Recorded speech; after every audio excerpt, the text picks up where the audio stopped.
podríamos decir, son lucidez en la inmensidad de lo que hay.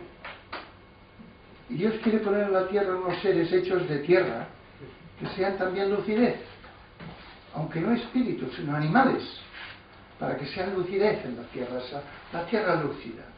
En ese sentido harían en la tierra el mismo papel que los ángeles o los mundos dentro de la mitología. Los ángeles comprenden la dificultad y ambivalencia del nuevo ser, un animal depredador que es lucidez. Comprenden el gran riesgo, más la certeza de que los nuevos seres corromperán la tierra, derramarán sangre. En eso los ángeles no se equivocaron. Se quedaron cortos ahí. Sí. De forma respetuosa se opusieron a la decisión divina, argumentando que el papel que debían hacer los hombres en la tierra ya lo realizaban ellos, sin los riesgos de los humanos, animales lúcidos. Entonces Dios enseñó, esta parte tiene mucha gracia. Entonces Dios enseñó los nombres de todos los seres a Adán. En la epistemología mítica más primitiva, los nombres de los seres son los seres mismos. Quien conoce el nombre de un ser, conoce ese ser. ¿Le dio Dios a Adán el conocimiento de todos los seres? Evidentemente no en su estructura física, química, biológica, etc., sino en su sentido práctico y en su calidad de signos del que es. Los ángeles no conocían los seres en este doble sentido, práctico y como signos, porque no eran animales. Por tanto, los seres terrestres no tenían ninguna autoridad para ellos. Y también, por no ser animales, no podían tener un conocimiento sensitivo. Y por tanto, tampoco tenían acceso a los seres terrestres como signos. Parece una especulación un poco así, pero me parece que seguís, ¿no? Los ángeles reconocen que no conocen como Adán y se humillan ante Dios. Él es sabio. Ellos no saben más que lo que Dios les ha enseñado. Ellos no son animales y no pueden ver las cosas como signos. Adán mostró por donde de Dios los nombres de los seres a los ángeles. Un aspecto de conocimiento que no podían tener los ángeles. A continuación pidió a los ángeles que se prosternaran ante Adán. ¿Por qué les pide una cosa así? Porque Adán ya les ha mostrado que los seres sensibles, Adán entre ellos, son signos de él, no otros de él. Los ángeles se postraron, menos Satán, que por orgullo fue incapaz de reconocer a Adán como signo de Dios. Satán se consideró a sí mismo no por obediencia, se condenó a sí mismo no por desobediencia, sino por ignorancia, por no ser capaz de reconocer. No fue capaz de reconocer porque no comprendió que no hay nadie, ni él era nadie, fuera del que es. Esa es la infidelidad, creerse a alguien y no reconocer al único que es.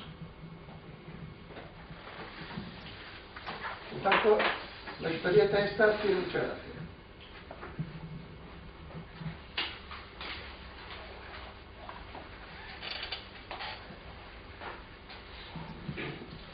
Bueno, pues antes de hacer estas conclusiones yo había puesto con toda la intención del mundo una última ley para comentar muy breve, que está en la zona 22, dos leyes, 8 y 9. También son un poco conclusión del seminario, pero espero que se entiendan bien. En la zona 22, la ley 8 y 9 dice: hay algunos hombres que discuten de Dios sin tener conocimiento,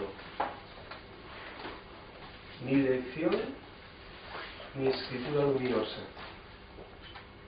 Discuten contoneándose para extraviar a otros del camino de Dios. Estos tales sufrirán la ignominia en la vida de acá y el día de la resurrección. Les haremos buscar el castigo del fuego de la Jahannam. Bueno, y continúo. Hay algunos hombres que discuten de Dios sin tener conocimiento ni de... O sea que para hablar de Dios o discutir de Dios sabe tener conocimiento.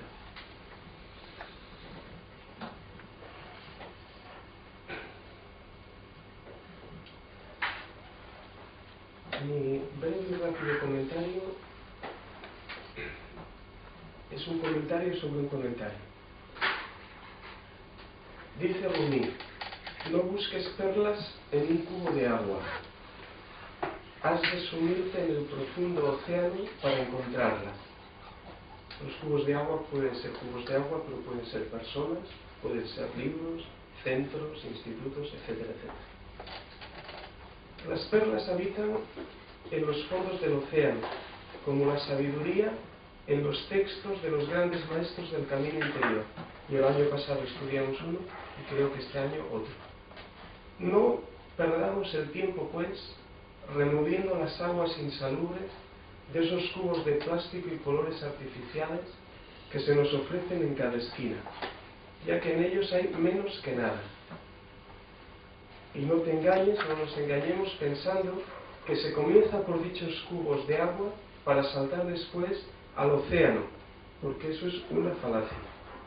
El agua estancada de los cubos anulará nuestra capacidad de distinguir entre lo que es y lo que no es, entre las perlas y las baratijas. No pensemos que todo vale, o que todo ayuda, o que todo sirve.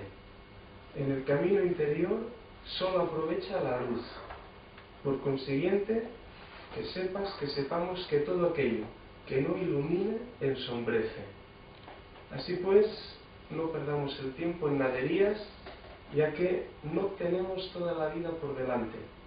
No malgastemos esfuerzos inútilmente y sumerjámonos ya de cabeza y sin condiciones en el océano de los grandes maestros del espíritu y en sus textos, pues solo allí habitan las perlas de sabiduría. Cuando lo hagamos, veremos si no, nos sonrojaremos de los cubos de agua. ¿O es que acaso ilumina igual el sol que una cerilla? No, yo lo mismo que ha dicho él, solamente añadiría una cosa, y es que estos cubos de agua, estos personajes que pueden ser eruditos en las escrituras, no conocer nada, dice la ley que Dios les casca, porque su Dios y sus escrituras son incapaces de salvar el infierno de los propios deseos, temores y expectativas.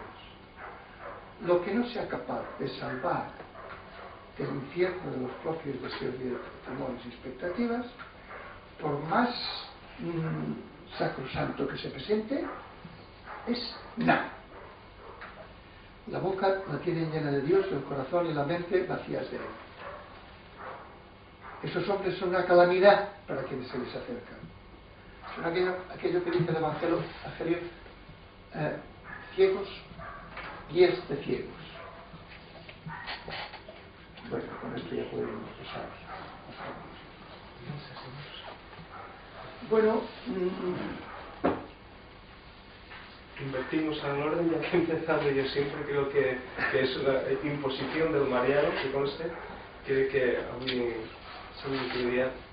No, yo creo que vale la pena hacer, después de lo que hemos ido viendo en el Corán, unas reflexiones. La revelación del Corán se concibe y se expresa en el seno de la mitología ganadera. Recordemos lo que podríamos llamar los pilares centrales de esa mitología, que es mucho más extensa que la extensión del Islam, muy anterior a él. Estos son los pilares. Oposición de un Dios o principio bueno y un principio malo o diablo. La lucha entre Dios y el diablo tiene lugar en la historia humana. Dios envía a un ayudador con un libro revelado.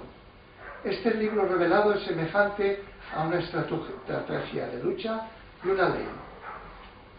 Dios se alía con el pueblo escogido. Los enemigos del pueblo escogido son enemigos de Dios. Habrá juicio final, los elegidos irán al paraíso y los condenados al infierno. Este es el esqueleto de la mitología ganadera, que es mucho más amplia que el Islam y es anterior al Islam.